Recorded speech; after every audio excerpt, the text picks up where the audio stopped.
I didn't cheat on my ex-girlfriend.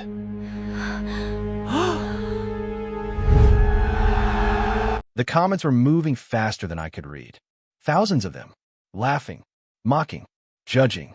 A flood of usernames poured across the giant screen hanging behind the stage while bright studio lights burned against my eyes. He's definitely cheating. Look at his face. This guy is done. Expose him. The host grinned like he'd already won. Across from me sat my ex-girlfriend, Sophia. Her expression was calm. Too calm. The woman beside her was even calmer. Lena, the woman Sophia had publicly introduced as her new girlfriend 3 months earlier. The audience loved them. The internet loved them. They were social media's favorite couple. And tonight, millions of people were watching their latest viral challenge. Catch the cheater. The rules were simple. The audience would watch hidden recordings, private messages, and live interactions. Then they would decide whether the target was secretly cheating. The target was me. I sat alone in front of an audience that had already made up its mind. The host raised a card. Ethan Carter. The crowd applauded. Not because they liked me, because they expected a public execution. You understand why you're here tonight? I looked at Sophia. She refused to meet my eyes. I think so. The host laughed. You think so? More laughter from the audience. A giant image appeared on the screen. A photograph of me sitting in a restaurant across from another woman. Gasps erupted. The host pointed dramatically. Interesting dinner. The audience booed. I remained silent. The woman in the picture was my lawyer. But nobody asked that question. The next image appeared. A screenshot. A message from an unknown number. Miss you already. The audience exploded. The host shook his head. Not looking good. Sophia lowered her eyes. A perfect performance. Hurt. Disappointed. Heartbroken. The audience loved every second. I stared at her. 3 years together. 3 years of trust. 3 years of building each other up. Yet here she was, helping turn my life into entertainment. The strange thing was that I wasn't angry anymore. Not really. Anger had burned itself out weeks ago. What remained was something colder. Something heavier. Disappointment. Because I knew something nobody else knew. And before tonight ended, everyone else would know it too. The host leaned forward. Ethan, before we continue, do you deny cheating on Sophia? The audience went quiet, waiting. I looked at him, then at Sophia, then at Lena. No. The room exploded. People stood, shouting, laughing, pointing. The comments became a blur. He admitted it. It's over. What a liar. Sophia covered her mouth dramatically. The host nearly jumped out of his chair. You admit it? Yes. The audience lost its mind. But I wasn't finished. I folded my hands. I denied cheating on my ex-girlfriend. Confusion spread across the room. The host blinked. What?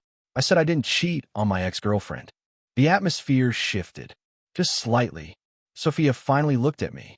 Her eyes narrowed. The host forced a smile. Then who exactly did you cheat on? I met Sophia's gaze. The answer to that question is the reason we're all here tonight. Silence. For the first time since the show started, nobody laughed. Nobody clapped. Nobody knew where the conversation was going. And neither the host nor Sophia seemed prepared for it.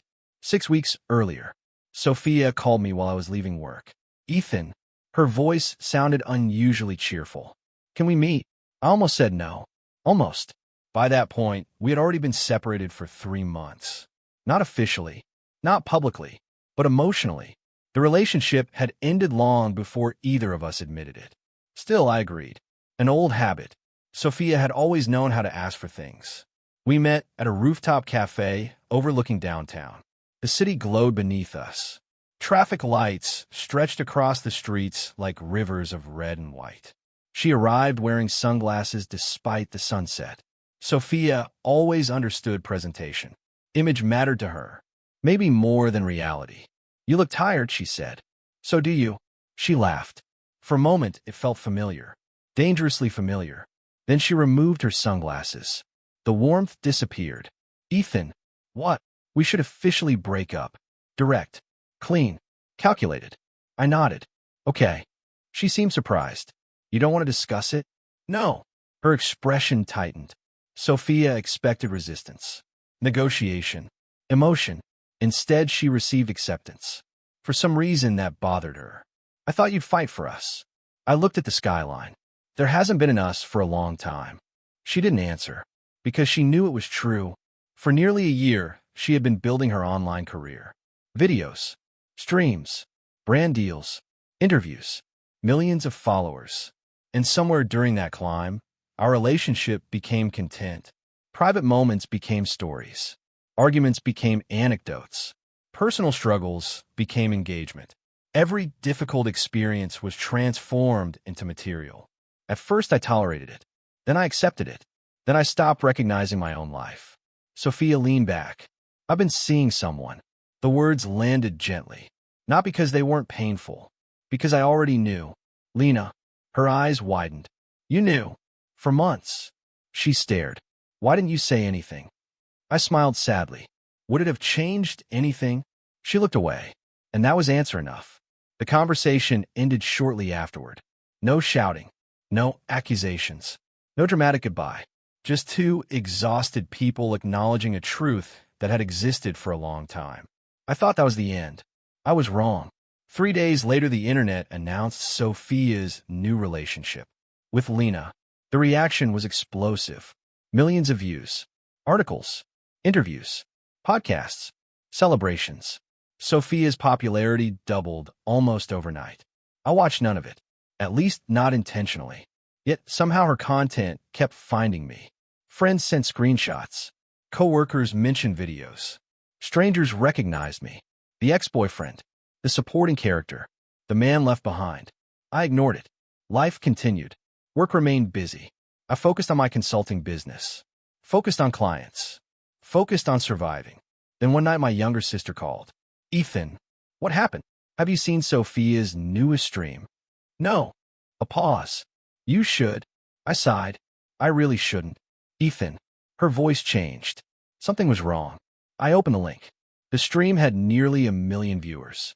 Sophia sat beside Lena. Both smiling. Both relaxed. A giant title flashed across the screen. The ultimate loyalty experiment. I felt my stomach tighten. Sophia looked directly into the camera. Everyone keeps asking whether my ex was really as loyal as he claimed. The audience flooded the chat. She smiled. So let's find out. My sister whispered through the phone. Keep watching. A producer entered carrying a folder. Inside were photographs, messages, recordings, private information, my information. I sat frozen. The stream continued. Sophia explained that she and Lena would secretly test me. Fake opportunities, fake admirers, fake scenarios. Everything designed to see whether I would betray my values after the breakup. The audience loved it. The comments moved so quickly they became unreadable. I couldn't move, couldn't speak, couldn't understand what I was seeing. My private life had become a game. Not because I agreed, not because I participated, because someone else decided it would generate views. My sister's voice trembled. Are you okay? No, I wasn't. But I said yes anyway, because that's what I always did. Protected people from uncomfortable truths, even when those truths belonged to me. The first test arrived 2 days later. A woman approached me at a networking event. Beautiful, confident, funny, too interested. Within 10 minutes, I knew something was wrong. She laughed at everything I said, asked strangely specific questions, repeated details from conversations she shouldn't have known. Eventually, she slipped. Very briefly. She mentioned a restaurant Sophia and I used to visit, a place I had never discussed publicly. I smiled and understood. The woman was part of the show. Maybe an actress. Maybe an influencer. Maybe just another participant chasing attention. I excused myself and left. The clip reached 2 million views. The audience called it proof of my loyalty. Sophia called it round 1. Round 2 arrived a week later. Then round 3. Then round 4. Each more elaborate than the last. Each designed to lure me into making a mistake. The internet became obsessed. The Loyal X Challenge. People created reaction videos. Podcasts discussed my behavior. Strangers debated my character. The absurdity would have been funny if it weren't my life. Then something happened. Something Sophia never expected. I discovered why the challenge existed. Not the public reason. The real reason. And once I knew the truth, everything changed. The discovery happened accidentally.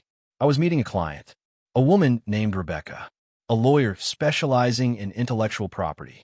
The same woman later shown in the restaurant photograph. We spent 2 hours discussing a business dispute. Nothing unusual, nothing secret. After the meeting, she hesitated. "Ethan, what is it?" Rebecca looked uncomfortable. "I probably shouldn't ask this." "Ask anyway." She slid her phone across the table.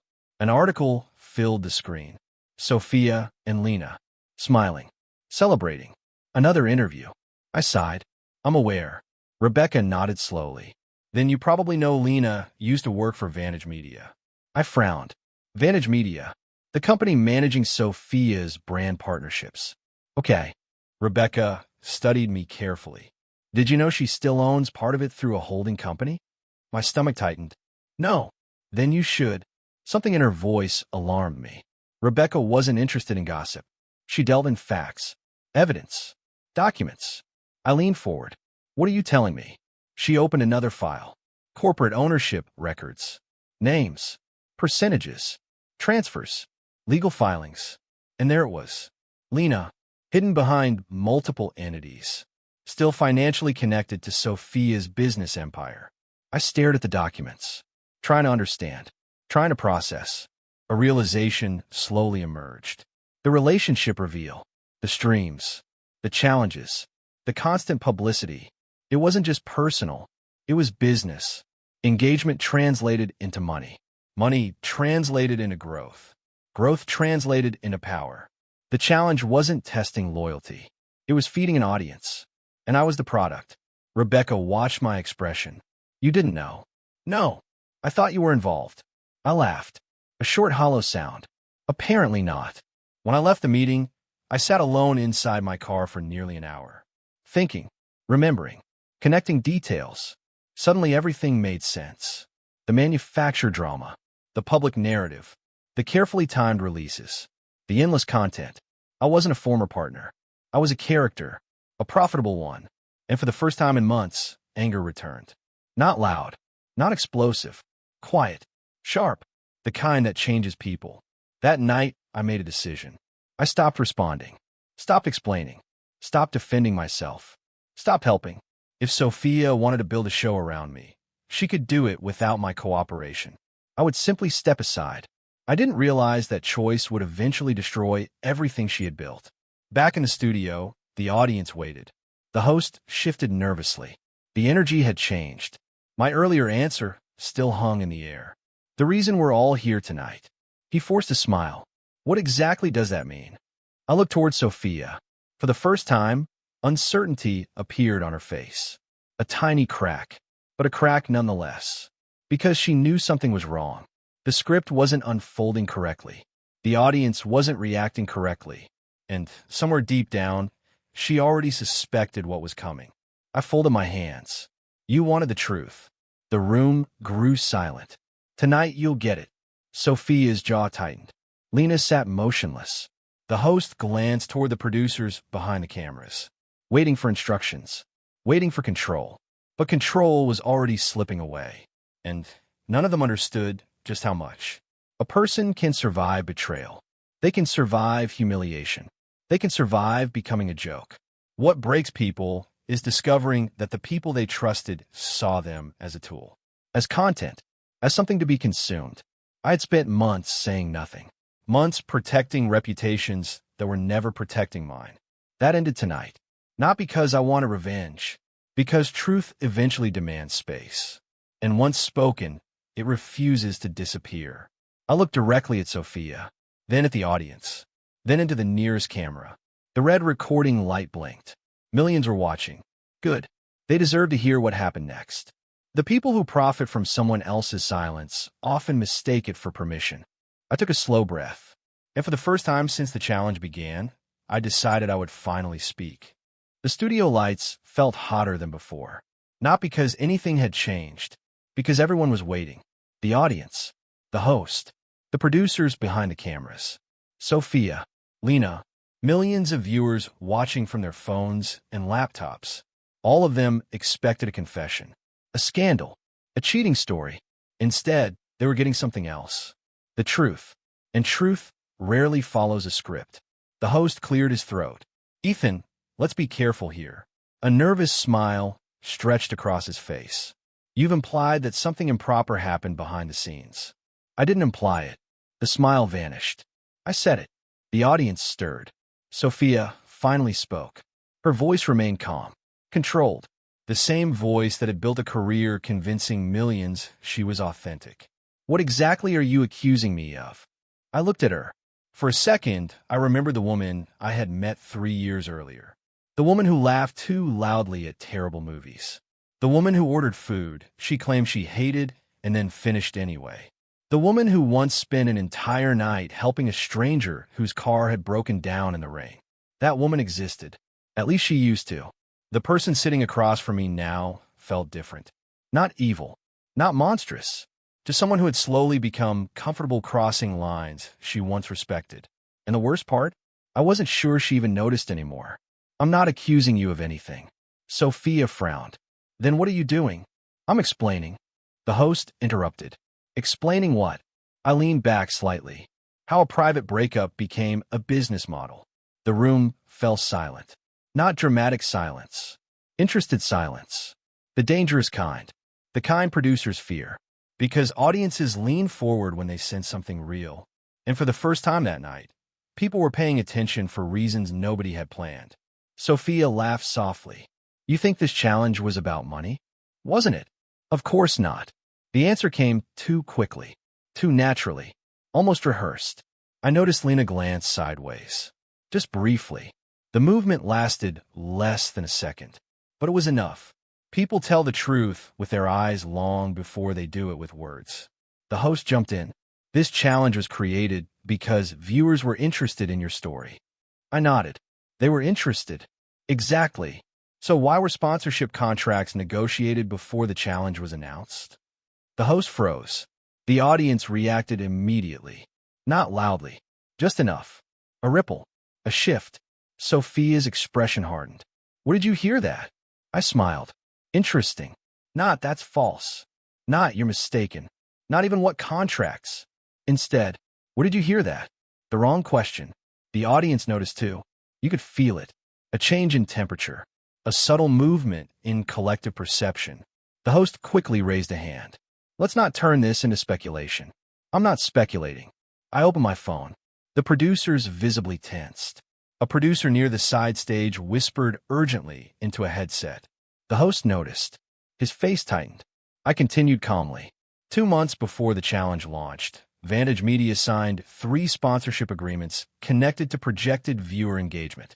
The giant screen behind us remained blank. No evidence yet. Just words. But words can be dangerous when spoken confidently. Sophia folded her arms. Businesses plan campaigns all the time. They do. Then what's the issue? The issue is that those campaigns were based on testing a private citizen who never agreed to participate. A murmur spread across the audience. Sophia immediately responded. You were never forced. The statement surprised me. Not because she said it, because she believed it. I could see that she believed it. That was the frightening part. The line had disappeared for her. The difference between permission and assumption. Between silence and consent. I took a slow breath. You never asked. Her jaw tightened. We were telling a story. My life isn't a story. That landed harder than I expected. Not because it was clever. Because it was true. The audience felt it. People always recognize truth when it arrives without decoration. For the first time, nobody clapped. Nobody laughed. Nobody cheered. They simply listened. The producers called for a commercial break. The host announced it with obvious relief. Music played. Lights shifted. Audience members stretched and checked their phones. But the cameras nearest the stage remained active. Content never truly stops. Not anymore. Sophia approached me. Alone. Lena stayed behind. Watching. Always watching. Sophia stopped a few feet away. What are you doing? The question sounded almost desperate. I looked at her. Talking. You know what I mean. Actually, I don't. Ethan. Her voice lowered. This isn't necessary. I almost laughed. Necessary. Interesting choice. Months of public tests. Months of private information. Months of manufactured drama. Those have been necessary. But honesty? Apparently, that crossed a line. I shook my head. We had a private breakup. We did. You could have left it there. Her eyes flashed. So could you. That surprised me. Not because it was cruel, because it revealed something. Sophia still thought I had participated. In her mind, my silence had been involvement. My refusal to fight back had somehow become cooperation. I suddenly understood something important. She genuinely didn't understand why I was hurt. Not completely. Maybe not at all. The realization hurt more than the challenge ever had. She searched my face, looking for something. The version of me she expected. The man who always compromised. The man who always absorbed damage. The man who always made things easier. That version wasn't here anymore. Eventually she sighed. This is getting out of control. I glanced toward the audience, toward the millions of viewers, toward the producers pacing nervously. You lost control a long time ago. The break ended. The lights brightened again. Sophia returned to her seat. For the first time since the show began, she looked uncertain. The second half of the broadcast started differently. The audience wasn't hostile anymore, not supportive, just curious. And curiosity is dangerous. Hatred follows instructions. Curiosity asks questions. The host attempted to regain momentum. Let's move forward. He smiled stiffly. Perhaps we should focus on the challenge itself. Good idea. I wanted that too, because the challenge contained something nobody had discussed. Something strange. Something that bothered me from the beginning. I looked toward the screen. Show round 4. The host blinked. What? Round 4. Sophia shifted slightly. The movement was small, but noticeable. I continued. The rooftop test. Now Lena looked uncomfortable too. Interesting. Very interesting. The producers hesitated. The audience sensed it immediately. The hesitation itself became suspicious. The host forced a laugh. I'm not sure that's relevant. Then show it. Silence. I held his gaze. Eventually the screen flickered. The footage appeared. A rooftop restaurant. City lights. A woman approaching my table. The audience recognized it immediately. One of the challenge's most popular clips. Millions of views. Countless reactions. The footage played. The woman flirted. Asked personal questions. Suggested drinks afterward. The audience watched. Then came the moment that made the clip famous. I politely stood and left. Loyal boyfriend. Loyal ex-boyfriend. Loyal man. The internet had celebrated it. The host smiled. One of your better moments. I shook my head. No. Confusion spread. I pointed toward the screen. Keep playing. The producers exchanged looks. The footage continued. Something that had never been shown publicly appeared. The woman remained seated after I left. Someone approached her. The audience gasped. Sophia. The clip ended. The room exploded with questions. The host looked genuinely panicked. That wasn't part of the original edit. Exactly. Sophia's face drained of color. Not completely. Just enough. I continued quietly. The challenge claimed independent testing. Nobody spoke. The audience was told these situations happened naturally. Still silence. The audience was never shown that every participant immediately reported back to Sophia. A producer rushed toward the stage, then stopped. Too late. The audience had already seen it. The internet had already seen it. And once people notice an omission, they begin looking for others. The host attempted recovery. That's normal production oversight. A few audience members laughed. Not with him. At him. Because everyone understood what had happened. The narrative had cracked. Only slightly. But enough. And cracks spread. The broadcast ended shortly afterward. Officially. The live stream stopped. The audience left. The host disappeared almost immediately. But the internet didn't stop. The internet never stops. By midnight, clips from the show dominated social media. Not the cheating accusations. Not the loyalty tests. Not the challenge itself. The questions. Why were scenes edited? Why wasn't the audience shown everything? How much of the challenge was manufactured? Who approved it? I sat alone in my apartment, watching the reaction unfold. Not participating. Not posting. Not commenting. Just observing. The same way I had observed for months. My phone vibrated. Then again. And again. Messages flooded in. Friends. Former colleagues. People I hadn't spoken to in years. Most said the same thing. Are you okay? Strange. Months of public humiliation generated almost no concern. One uncomfortable broadcast generated hundreds. People really do believe what they're shown. Until they don't. A new message appeared.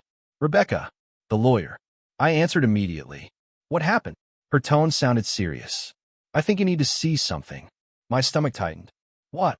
Someone contacted me. Who? A former Vantage Media employee. I sat upright. Immediately alert. What do they want? They said they have evidence. My pulse quickened. Evidence. The word carried weight. Not rumors. Not theories. Not opinions. Evidence. What kind? Rebecca hesitated. Internal communications. I stood. Crossed the room. Looked out the window. Downtown lights reflected against the glass. What communications? Her answer changed everything. Planning documents. I stopped moving. What planning documents? Silence. Then, documents discussing how to keep you involved in the challenge, even if you refuse participation. The room suddenly felt very small. My grip tightened around the phone. What? They specifically mentioned strategies to maintain audience engagement if you stop cooperating. I closed my eyes. A strange feeling spread through my chest. Not anger. Not shock. Something worse. Confirmation. The challenge had never depended on truth. Only narrative. And narratives require characters. Even unwilling ones. Rebecca continued.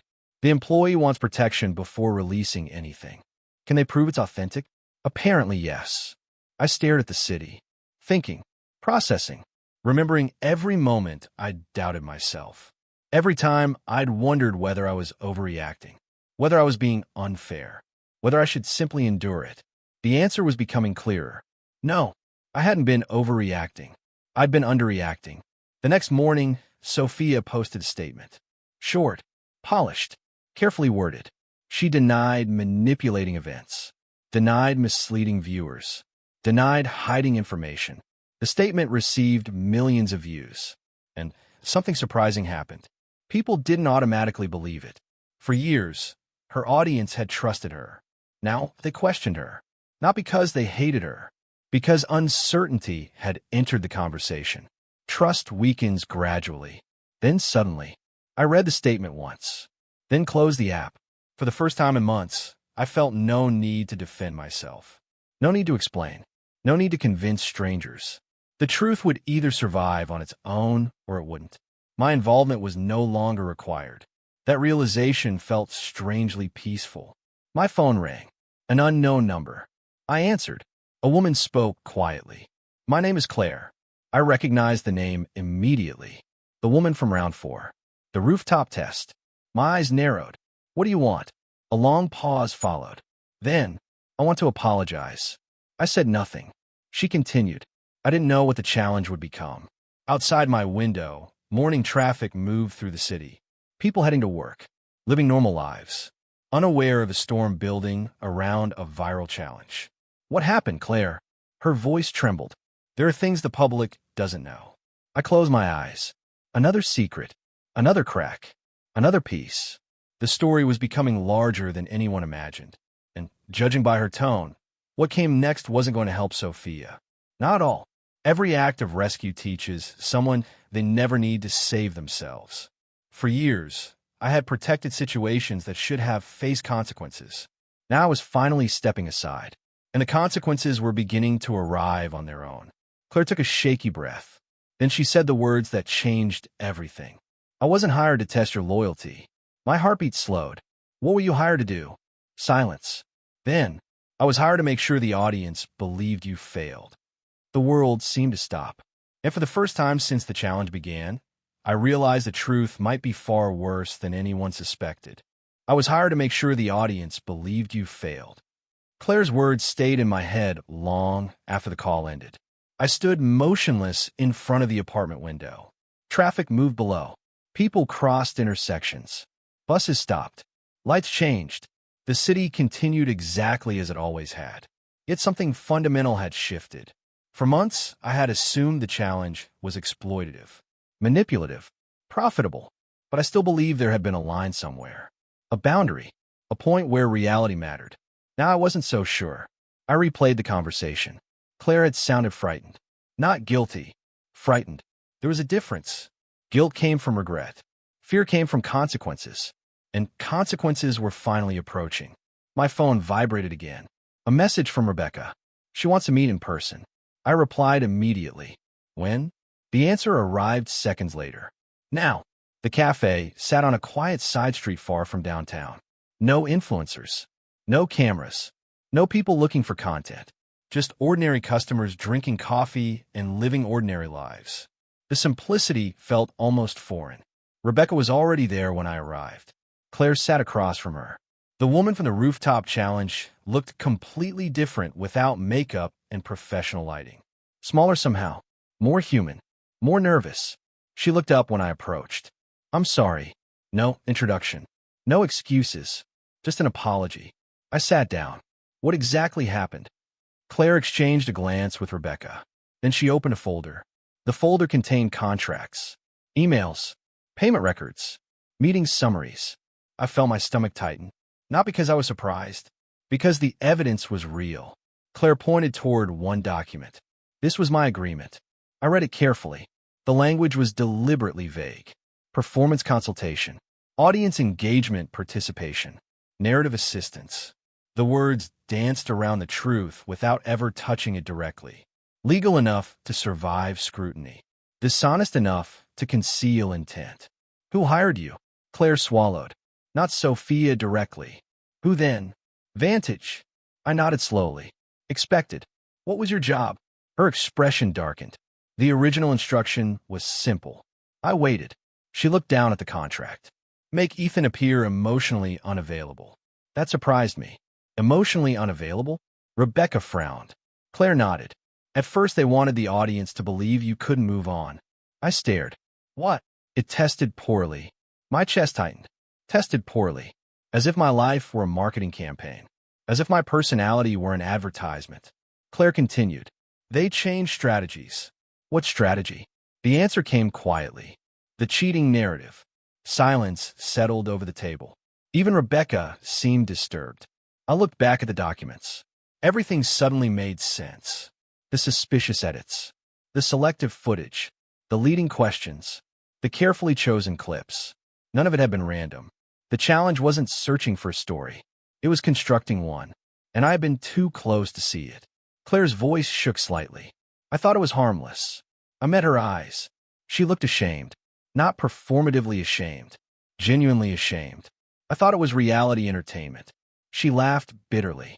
Everyone calls it that now. Nobody responded. Because we all knew the truth. Reality entertainment rarely had much interest in reality. The story broke 48 hours later. Not because I released anything. I didn't. Not because Rebecca leaked documents. She didn't. Claire went public herself. The decision belonged entirely to her. And when she made it, the internet exploded. The video appeared on every major platform simultaneously. No dramatic editing. No music. No emotional manipulation. Just Claire sitting alone in front of a camera. Telling the truth. The entire truth. Or at least the part she knew. Within hours, millions had watched it. By evening, tens of millions. The comments changed tone almost immediately. People weren't defending me. That wasn't the important part. They were asking questions. Real questions. Questions nobody had asked before.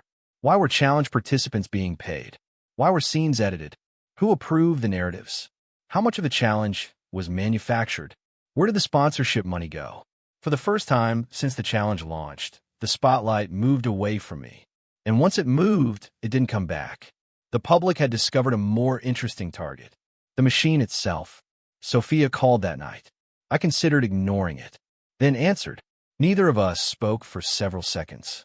Finally, she broke the silence. You knew. Not a question. A statement. I leaned against the kitchen counter. I suspected. You knew. Her voice sounded exhausted. Not angry. Not defensive. Tired. For some reason, that made the conversation harder. No. I looked out the dark window. I didn't know. Sophia laughed quietly. A sad sound. You always do that. Do what? Separate words. I frowned. What does that mean? She exhaled slowly. You choose the exact version of truth that hurts least. The accusation caught me off guard. Because part of it was true. I had spent years smoothing edges, reducing conflict, making difficult things easier to survive. Sophia knew that better than anyone. I suspected something was wrong. I chose my words carefully. I didn't know how wrong. Silence. Then, this is destroying everything. I closed my eyes. There it was. Not an apology. Not regret. Concern. For the consequences. A familiar pattern. I spoke softly. Did you know? The line went silent. Long enough to answer the question. My heart sank. Not because she knew. Because she hesitated. A person who was innocent would answer immediately. A person deciding how much truth to reveal paused. Eventually she spoke. I didn't know everything. Not denial. Not confirmation. Something in between. The answer felt worse than either. How much did you know? Ethan, how much? More silence. Then, I knew some scenarios were planned. My hand tightened around the phone. How many? I don't know. Sophia. I don't know. For the first time, I believed her. Because she sounded ashamed. Not deceptive. Ashamed. A subtle difference. But an important one. I sat down slowly. The conversation suddenly felt less like a battle. More like an autopsy. Two people examining something already dead. Why? The question escaped before I could stop it. Not accusatory. Just honest. Why did you let this happen? I heard her breathing. Heard the weight of months inside that silence. When she finally answered, her voice sounded small. I kept telling myself it wasn't serious. I looked down at the floor. I know. The answer surprised her. How? Because I knew Sophia. Or at least I used to. She wasn't someone who crossed major lines all at once. She crossed small ones. Then adjusted. Then crossed slightly larger ones. Then adjusted again. One compromise became another. Then another. Until eventually the distance became impossible to measure. The worst decisions rarely feel important when we make them. She didn't respond. Because there was nothing to say. The call ended shortly afterward. Neither of us felt better. Neither of us felt worse. Just tired. Very tired. 3 days later, Vantage Media entered crisis mode. I watched it happen from a distance. The same way people watch storms through glass. Executives issued statements. Sponsors requested explanations. Former employees began speaking anonymously. Journalists started investigating. Every few hours, a new revelation appeared. Some were serious. Some weren't. But together they created a pattern. And patterns matter. Individual mistakes can be explained. Patterns become character. One evening, Rebecca called again. This time she sounded almost impressed. I've never seen a collapse happen this quickly. I sat in my office finishing client reports. What happened now? Board meeting. I frowned. What board meeting? Vantages. That got my attention. Public controversy was one thing. Boardroom panic was another. Rebecca continued. 3 directors resigned. I blinked. 3. Before the meeting ended. That was significant. Extremely significant. People resign when they fear what comes next. Not when things are under control. What are they worried about? The investigation. My pulse slowed. Investigation. A dangerous word. Corporate investigations had a habit of uncovering things nobody expected. Even things unrelated to the original problem. Especially those. I looked around my office. Quiet. Stable. Normal. The contrast felt strange. For months my life had revolved around chaos created by other people. Now their chaos belonged to them, not me. And for the first time, I wasn't rushing to help. That realization disturbed me more than I expected. Not because it felt wrong, because it felt peaceful. I spent years solving problems, managing emotions, preventing disasters, protecting people from consequences. Friends, partners, clients, family, sometimes myself. It became part of my identity. Useful, reliable, dependable, the man who fixed things. Then Sophia's challenge happened, and suddenly there was a problem I couldn't fix. A situation I couldn't control. A story nobody wanted me to influence. At first it felt unbearable, then painful, then confusing. Now I felt something unexpected. Freedom. Not happiness. Not satisfaction. Freedom. The walls were falling. And for once, I wasn't trying to hold them up. A week after Claire's confession, someone knocked on my office door. My assistant peeked inside. "Someone wants to see you." "Who?" She hesitated. "His name is Daniel Wu." The name meant nothing at first. Then recognition struck. Former Vantage executive. One of the people who had resigned. I sat up straight. "Send him in." A middle-aged man entered. Well-dressed. Tired eyes. The look of someone carrying too many secrets. He sat down without being invited. Not rude. Just exhausted. For several moments, neither of us spoke. Finally, he looked at me. "You were right." I almost laughed. "About what?" "Everything." That wasn't reassuring. People rarely begin pleasant conversations that way. Daniel folded his hands. "There are things you don't know." I felt a familiar tension return. Another secret. Another revelation.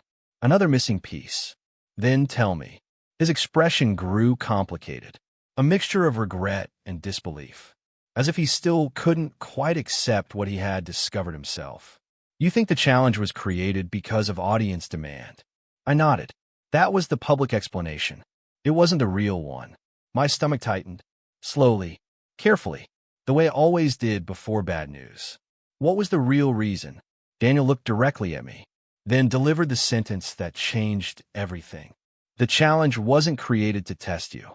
Silence. I stared at him, not understanding. "What?" "It wasn't about your loyalty." My pulse quickened. "Then what was it about?" Daniel's voice dropped, almost a whisper. "It was created because someone inside Vantage believed Sophia was hiding something." Every sound in the room seemed to disappear. Traffic, voices, air conditioning, everything. Only his words remained. I sat perfectly still, trying to process what he had just said. The challenge, the streams, the tests, the humiliation, the months of public scrutiny, not designed to expose me, designed to expose Sophia. And suddenly dozens of strange details snapped into place. Details that never made sense before. Details I'd ignored. Details that now looked very different. Daniel reached into his briefcase, then placed a thin folder on my desk. "I think you should see this." I stared at it. Heart pounding. A single folder. Thin. Ordinary. Yet somehow terrifying. Because instinct told me the truth inside would change everything. Again. Sometimes the hardest thing to do is nothing. For months, I'd stepped aside. For months, I had refused to interfere. And now, without chasing revenge, truths kept emerging on their own. I slowly reached for the folder. Daniel watched silently, his expression grave, because whatever waited inside, it wasn't going to save Sophia. It was going to expose her, and judging by the fear in his eyes, the worst part of this story hadn't happened yet. The folder felt surprisingly light. Thin cardboard. A few sheets of paper. Nothing dramatic. Nothing that looked capable of destroying careers. Yet the moment my fingers touched it, I knew my life was about to change again. Daniel sat across from me in silence. Waiting. Not pressuring. Just waiting. I opened the folder. Inside were printed emails. Meeting summaries. Internal communications. At first glance, they looked ordinary. Then I noticed the dates. My eyes narrowed. Every document had been created months before the challenge launched. Long before the public announcement. Long before the loyalty tests. Long before millions of viewers became involved. I looked up. "These are old." Daniel nodded. "Keep reading." I did. The first email came from a senior analytics manager. The subject line was simple. Audience Trust Risk Assessment. My stomach tightened. I continued reading. The report described audience sentiment surrounding Sophia's content. At first, the language was technical. Engagement trends, growth projections, viewer retention patterns. Then the tone shifted. A paragraph near the bottom had been highlighted. I read it twice, then a third time. Not because it was complicated, because it was shocking. The report suggested that Sophia's audience trusted her almost completely. The trust levels were unusually high, dangerously high. According to the analysts, audiences that trusted creators too much eventually became suspicious. The stronger the trust, the harder the collapse. I frowned. What does this have to do with me? Daniel leaned back. Read the next page. I turned it over. A strategy proposal appeared. Several options have been discussed. Potential future storylines. Potential engagement campaigns. Potential controversies. Everything carefully measured. Everything calculated. Then I saw it. A section labeled, Controlled Authenticity Event. My chest tightened. The proposal explained that audiences responded strongly to emotional transparency. Breakups, conflicts, personal struggles, relationship challenges. Those events generated engagement. Engagement generated revenue. Revenue generated growth. The logic was brutally simple. I kept reading, and then I found my name. The room suddenly felt colder. Ethan Carter. Multiple references. Multiple proposals. Multiple scenarios. I stared at the pages, trying to process what I was seeing. Months before our breakup became public, executives were already discussing ways to package it, ways to present it, ways to monetize it. The realization made me physically sick. I closed the folder, not because I was finished, because I needed a moment. Daniel watched quietly. You understand now. I looked at him. No. My voice sounded distant. I understand less. Because one question kept repeating inside my head. If executives had planned everything this far in advance, why had the challenge eventually spiraled out of control? Something was missing. A major piece. Daniel seemed to recognize the question before I spoke it. The challenge changed. I nodded slowly. Ow! His expression darkened. Because they discovered something they weren't supposed to discover. Silence. What? Daniel hesitated. For the first time since arriving, he looked genuinely uncomfortable. Then he answered, a financial discrepancy. My heartbeat slowed. Not faster. Slower. That was somehow worse.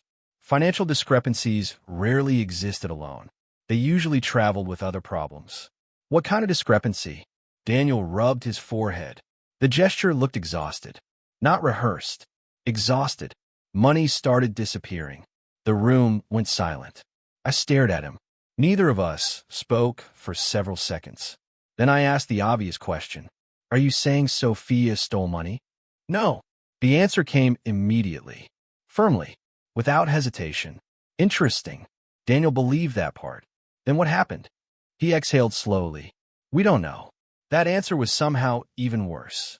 The investigation became public 2 days later. Not the details. Not yet. Just confirmation that an independent accounting firm had been hired. The reaction was immediate. Sponsors began distancing themselves. Media outlets expanded their coverage. Former employees started speaking openly. And suddenly the challenge itself stopped being the story. The money became the story. The internet loves scandal. But it loves mystery even more. Especially when money is involved. Questions spread across every platform. What happened to the funds? Who approved transactions? Who benefited? Who knew? Nobody had answers. Only speculation. And speculation grows quickly when trust disappears. I watched it unfold from my apartment. Not commenting. Not responding. Not participating. The silence felt strange. Months ago, I would have tried to help. Tried to explain. Tried to stabilize things. Now I simply observed. Not because I enjoyed what was happening. Because it no longer belonged to me. The distinction mattered. More than I expected. 3 nights later, my phone rang again. Sophia. I stared at the screen for several seconds. Then answered. Her voice sounded different. The confidence was gone. Not entirely. But enough. Ethan. Hi. Silence. Then. They think I did it. I leaned back against the couch. Outside. Rain tapped softly against the windows. Did you? The question hung between us. Simple. Direct. Necessary. Sophia laughed quietly. A broken sound. No. I believed her. Immediately. Without effort. Without doubt. That realization surprised me. After everything that happened, I still knew when she was telling the truth. Maybe some things don't disappear completely. Maybe they just become less useful. She continued. They think I took money. What happened? I don't know. The frustration in her voice sounded real. Painfully real. I approved expenses. I listened. I signed reports. I listened. I trusted people. A long pause. Then, I stopped checking. There it was. Not theft. Not conspiracy. Something much more ordinary. And much more dangerous. Complacency. Success creates strange blind spots. People stop questioning systems that seem to work. Stop examining details. Stop looking closely. Eventually, they stopped noticing warning signs. Sophia had built an empire, then assumed the empire would manage itself. A common mistake. An expensive one. I should have paid attention. The admission came quietly. No excuses. No blame. Just honesty. For a moment, I remembered the woman she used to be. Not the influencer. Not the public figure. Just Sophia. Flawed. Stubborn. Human. I know. Another silence. This one softer. Less hostile. Less defensive. Eventually she asked, "Do you hate me?" The question caught me off guard. Not because she asked, because she sounded afraid of the answer. I considered it carefully. Truly carefully. Then answered, "No." The truth surprised both of us. I didn't hate her. Months earlier, perhaps. At my lowest point, maybe. But not anymore. Hate requires investment. Energy. Attention. I had spent too long letting go. Sophia began crying quietly. Not dramatic crying. Not performative. The kind people do when nobody is supposed to see. Neither of us spoke. Eventually she whispered, "I'm sorry." The words arrived months too late, yet somehow still mattered. I closed my eyes. Not because forgiveness was immediate. Not because everything was fixed. Because the apology was real. And real things matter, even when they arrive late. The accounting report was released the following week. The fallout was catastrophic. Not because it accused Sophia. It didn't. In fact, the report largely cleared her of direct wrongdoing. The real problem was worse. The report exposed systemic deception throughout Vantage Media. Hidden contracts, manipulated performance metrics, misleading sponsorship reports, undisclosed compensation arrangements, years of questionable decisions. Years. The damage spread far beyond the challenge. Far beyond me. Far beyond Sophia. Entire departments became implicated. Multiple executives resigned within 24 hours. Legal investigations followed. Sponsors terminated agreements. Employees lost jobs. Investors fled. The collapse accelerated.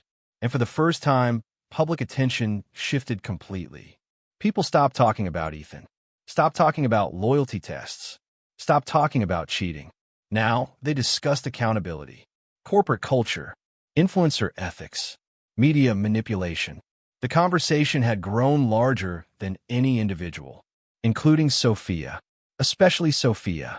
3 days after the report's release, I received an invitation. A live interview. National broadcast. Prime time. One of the largest news networks in the country. I declined immediately.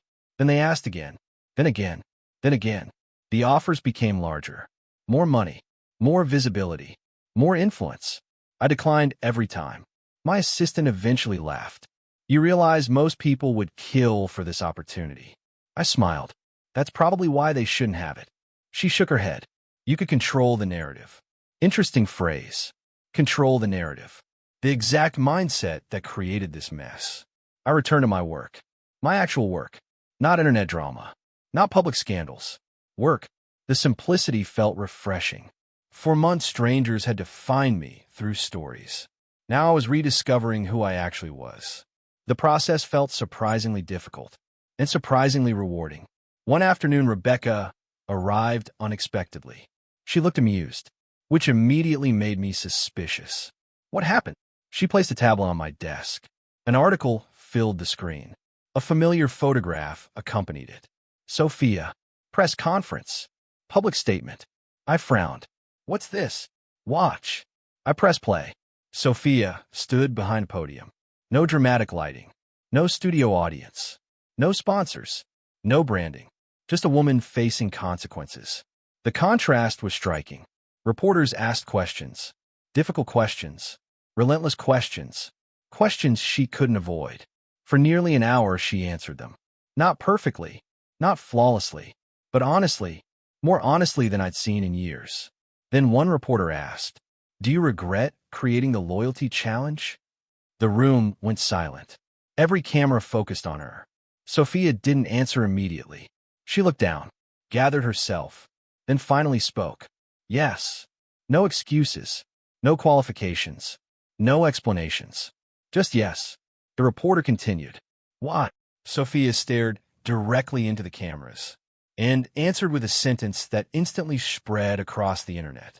Because somewhere along the way, I stopped seeing a person and started seeing content. Silence. Absolute silence. The statement landed like a hammer. Not because it was dramatic, because it was true. Painfully true. Sophia continued. I told myself I was telling stories. Her voice trembled slightly. I told myself audiences wanted authenticity. She paused. I forgot that authenticity without respect becomes exploitation. Nobody interrupted. Nobody moved. Nobody even seemed to breathe. For the first time in a very long time, Sophia wasn't performing. She was admitting, and the difference was obvious. That night the clip went viral. Again, but differently. Not as entertainment. As reflection. People debated it everywhere. Some accepted the apology. Others didn't. Some defended her. Others condemned her. The opinions varied. The facts didn't. The truth was finally visible. And once visible, it refused to disappear. Truth does not create damage. It reveals where damage already exists. The challenge had exposed something after all. Not my loyalty. Not my character. Not my private life. It exposed the fragile foundation beneath an empire built on attention. And now that foundation was cracking faster every day. As I watched the interview replay online, my phone vibrated. A message from Daniel. Only one sentence. The prosecutors are involved now. I stared at the screen, cold unease spreading through my chest. Because if prosecutors were involved, then the accounting report wasn't the end. It was the beginning.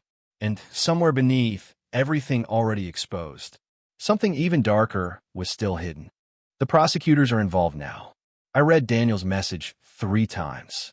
Not because it was difficult to understand, because I didn't want to understand it.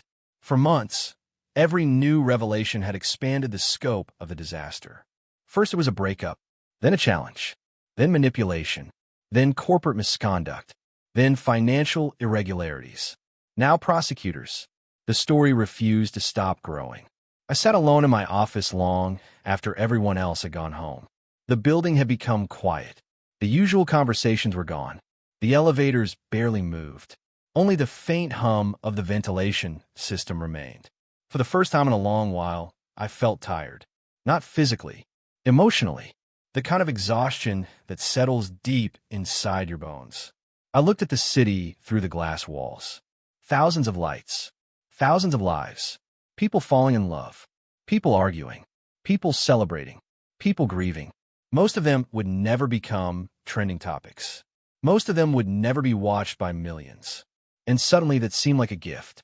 My phone buzzed. A message from my younger sister. Dinner tomorrow. No excuses. I smiled despite myself. Bossy. Her reply arrived instantly. Correct. The smile stayed on my face longer than expected. And for the first time that week, my thoughts drifted away from Sophia. Away from Vantage. Away from prosecutors. Toward something much simpler. Family. The next evening, my sister chose a small restaurant near the river. No cameras. No influencers. No reporters. Exactly the kind of place I prefer these days. She arrived carrying enough energy for 3 people. Wow. She sat down and studied me. You actually look better. I was unaware I looked terrible before. You did. Thank you. You're welcome. I laughed. The sound felt unfamiliar. Not because I hadn't laughed recently. Because the laughter came naturally. No tension attached. No hidden weight. Just laughter. My sister noticed too. Her expression softened. That's the first real laugh I've heard from you in months. I looked down at the menu. You keeping track? Someone had to. The comment landed harder than she intended. Not because it was dramatic.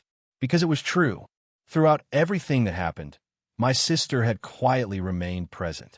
Not demanding explanations. Not offering endless advice. Just showing up. Checking in. Making sure I ate. Making sure I slept. Making sure I remembered there was still a world outside the scandal. Support doesn't always arrive loudly. Sometimes it arrives through persistence. A phone call. A dinner invitation. A text message.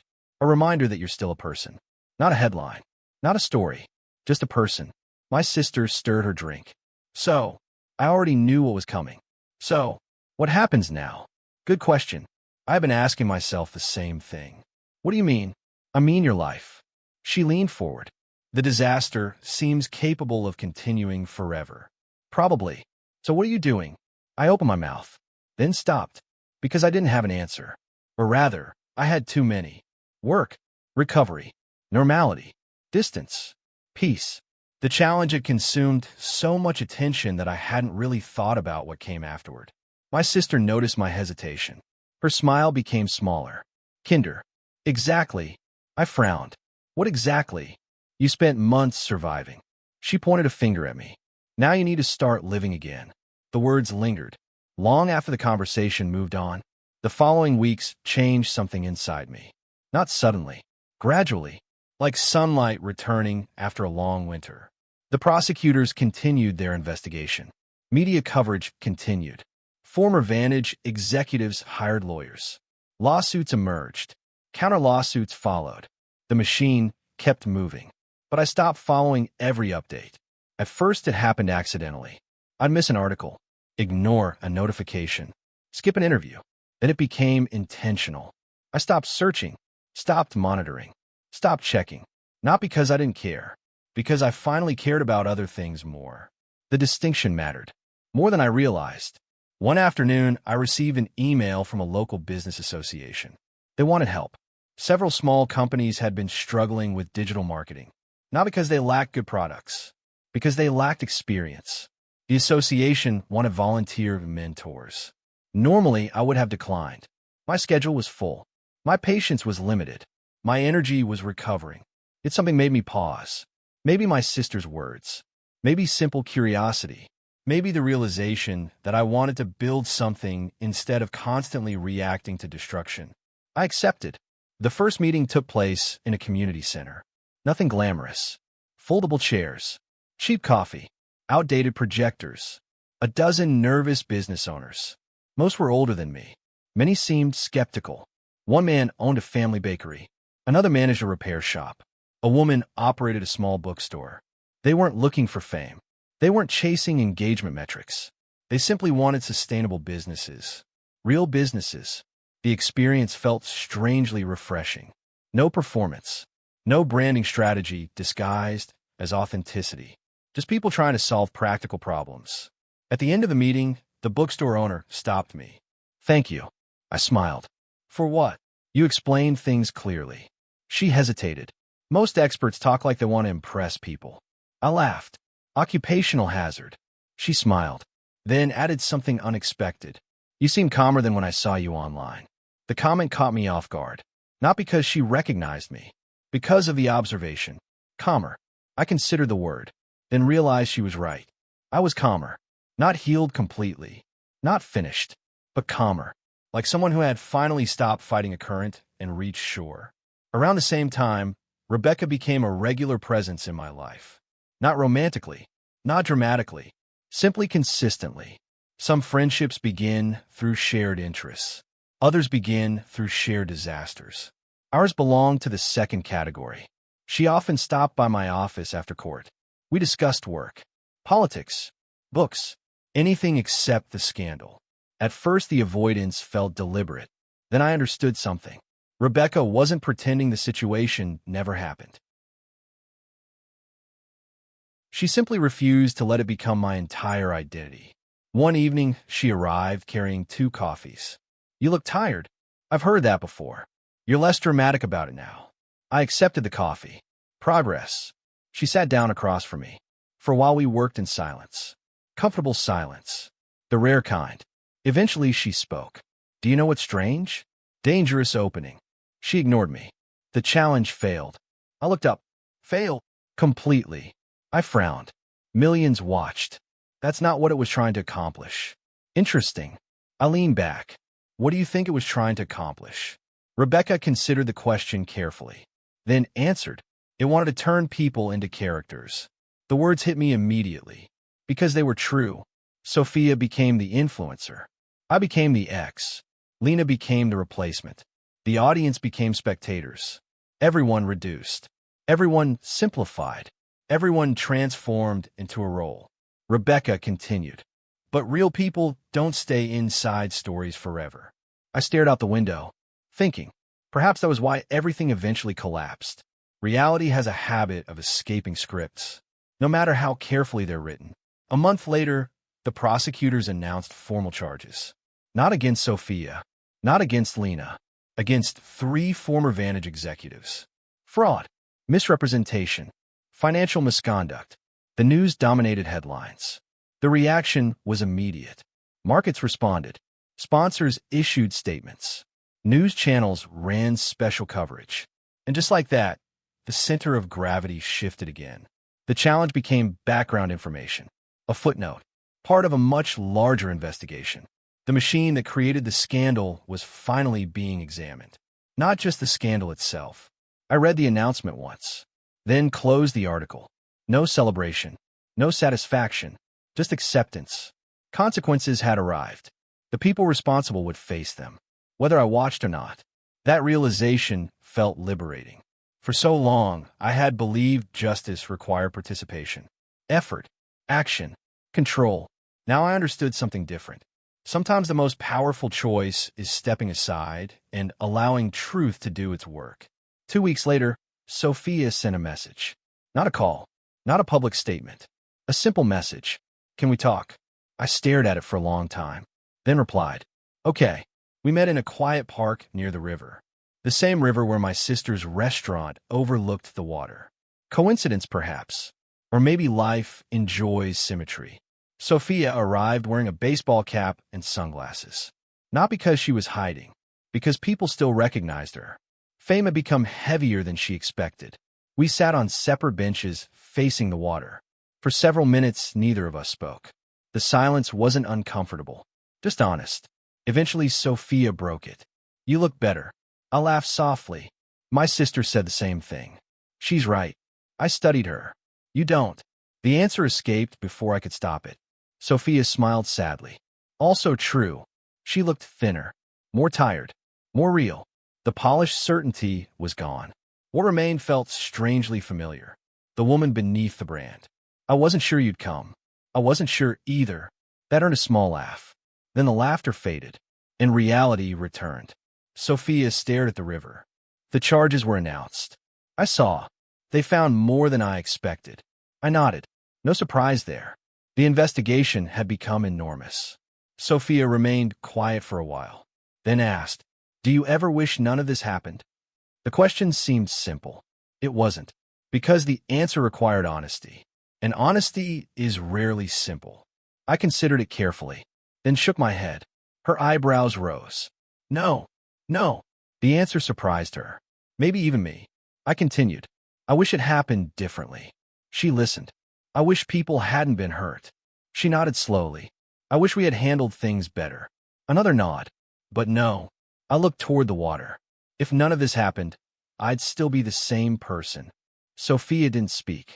So I continued. The version of me that tolerated things he shouldn't tolerate. The words came slowly. Not rehearsed. Just true. The version that confused sacrifice with love. The wind moved gently across the river. I don't want to be him anymore. Sophia lowered her eyes.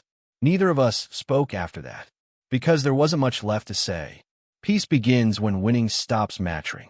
For the first time since the challenge began, I felt something close to peace. Not because I had won, because winning no longer felt important. The past was finally loosening its grip. The future was beginning to take shape. And somewhere beyond the noise, beyond the scandal, beyond the endless public attention, a new life was quietly waiting. Winter arrived quietly. No dramatic moment announced it. No sudden transformation. Just colder mornings. Longer nights. A different quality of light. The city looked the same from my office window. Yet everything felt different. Nearly a year had passed since the challenge first appeared online. A year since millions of strangers began debating my character.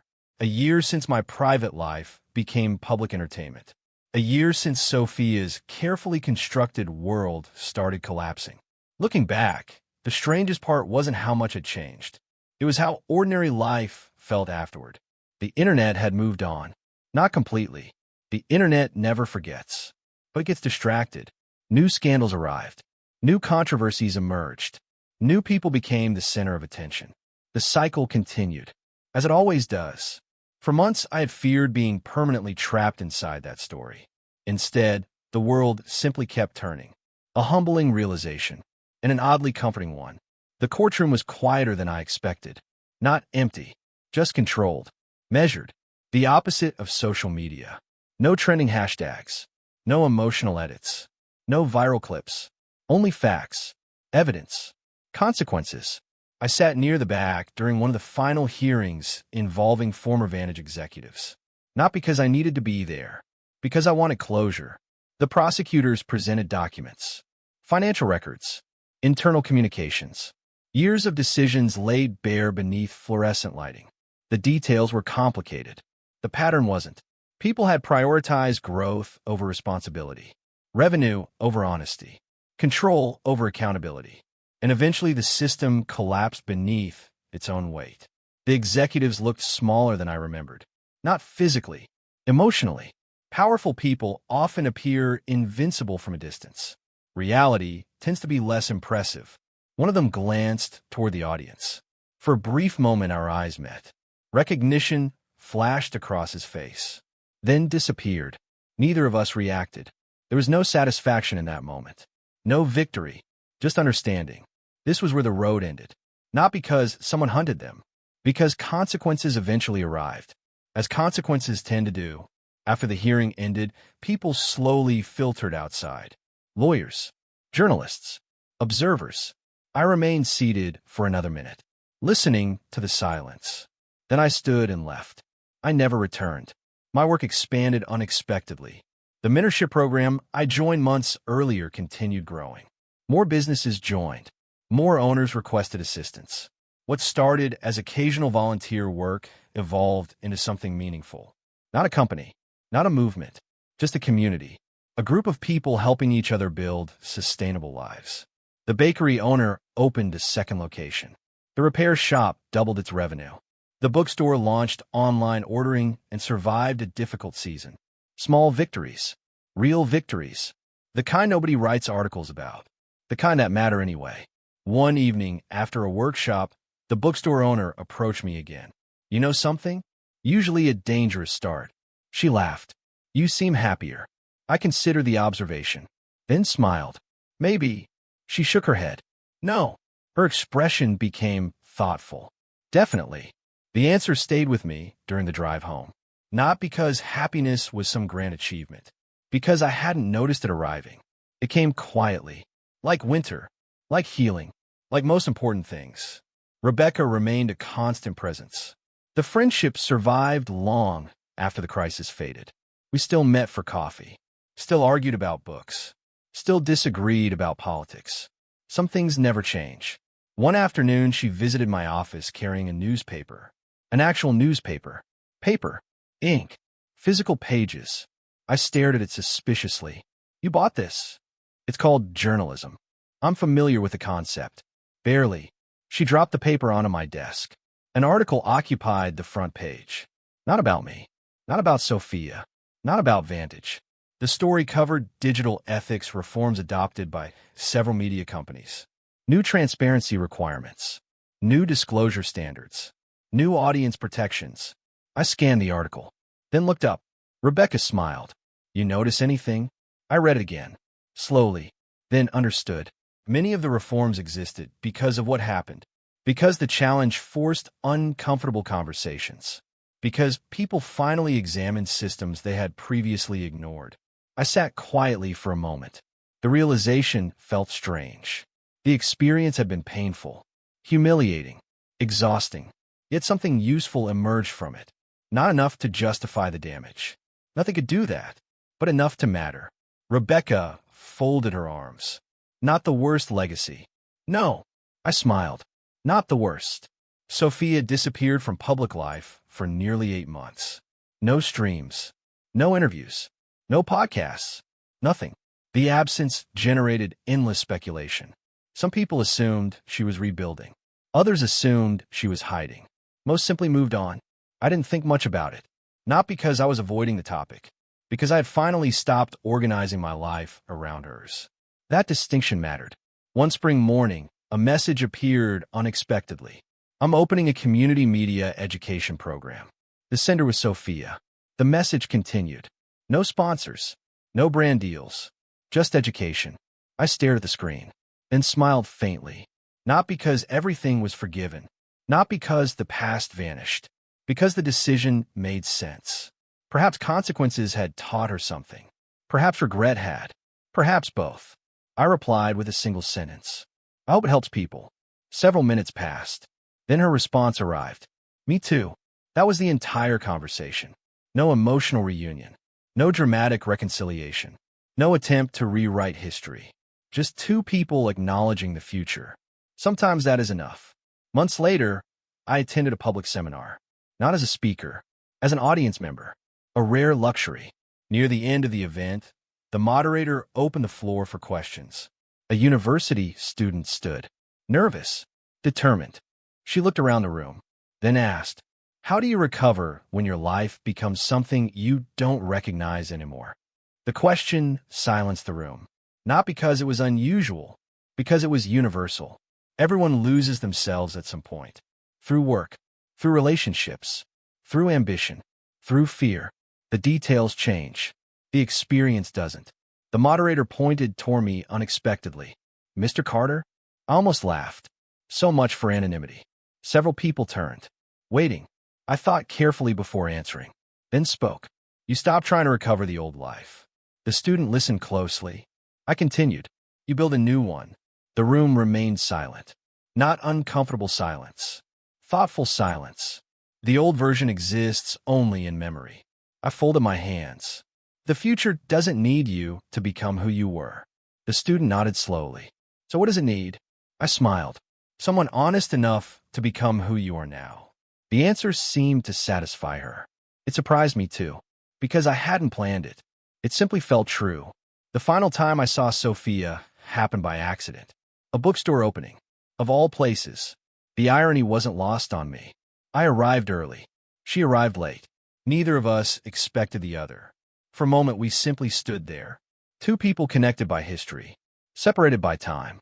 The awkwardness lasted only a few seconds. Then Sophia smiled. A genuine smile. Smaller than before. Healthier somehow. "Ethan." "Sophia." She glanced around the bookstore. Then laughed. No cameras. Feels illegal. That earned a real laugh. For a few minutes we talked. Nothing important. Books. Weather. Work. Normal conversation. The kind we once took for granted. Eventually she looked around again. The bookstore buzzed with quiet energy. Families browsing shelves. Students reading covers. Children sitting on the floor with illustrated stories. A simple scene. A good scene. Sophia watched it carefully. Then spoke. "You know what I miss most?" "What?" She thought for a moment. "Privacy." I smiled. "Underrated?" "Extremely." We stood in silence. Then she looked at me. Not as content. Not as a character. Just as a person. And for the first time in years, I felt she truly saw me. Perhaps that was the real ending. Not forgiveness. Not punishment. Recognition. The simple act of seeing someone clearly. Before either of us left, Sophia said one final thing. "I'm glad you spoke." I understood immediately. The broadcast. The confession. The truth. Everything. I nodded. "So am I." Then we walked in opposite directions. Neither looking back. Neither needing to. Years later, people would occasionally mention the challenge. Someone would recognize my name. Someone would remember the headlines. Someone would ask what really happened. I eventually developed a simple answer. The truth came out. Most people expected something more dramatic. There wasn't anything more dramatic. The truth came out. Everything else followed. That was the story. Not revenge. Not victory. Not defeat. Truth. Consequences. Growth. And the quiet life that waited afterward. Because in the end, the challenge did expose someone. Just not the person everyone expected. It exposed a culture that confused attention with value. Performance with authenticity. Visibility with connection. Once exposed, that culture began changing. Slowly. Imperfectly. But genuinely. And as for me, I finally learned something that took far too long to understand. You do not owe endless access to people who stop respecting your boundaries. You do not owe endless sacrifice to people who mistake it for obligation. And you do not need to destroy someone to leave a situation that is destroying you. Sometimes the strongest decision is simply stepping aside. allowing truth room to breathe, allowing consequences room to arrive, allowing yourself room to heal. The river near downtown still flows through the city. The same river where my sister once told me to start living again. Whenever I walk past it, I occasionally stop and watch the water. Not because I'm remembering the scandal, because I'm remembering the lesson. Water moves forward, always, no matter what falls into it, no matter what storms pass overhead, no matter what people try to hold beneath the surface. Eventually, everything hidden rises. Eventually, everything trapped finds a path. And eventually, if you let yourself move forward too, peace arrives. Not loudly, not dramatically, quietly, like a new beginning. The past loses its power when it stops being the place where you live. And with that realization, I kept walking toward a life that finally belonged to me.